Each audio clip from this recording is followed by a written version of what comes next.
এক দরবেশ নির্জন কক্ষে থাকতেন। একদিন এক ইঁদুরের বাচ্চা এসে পড়ে যায়। দরবেশ তাকে দুধ খাওয়াতে থাকেন। ইঁদুর একদিন কাঁদে, একটা বড় ইঁদুর আমাকে মেরে ফেলবে। দরবেশ দোয়া করে তাকে বিড়াল বানিয়ে দেন।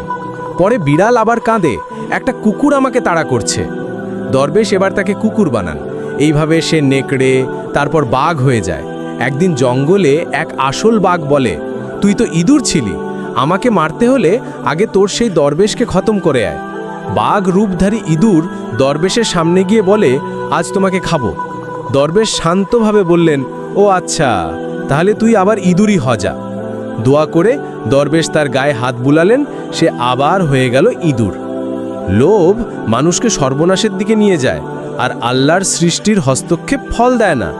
ইসলাম আমাদের বিনয় ও কৃতজ্ঞতা শেখায়।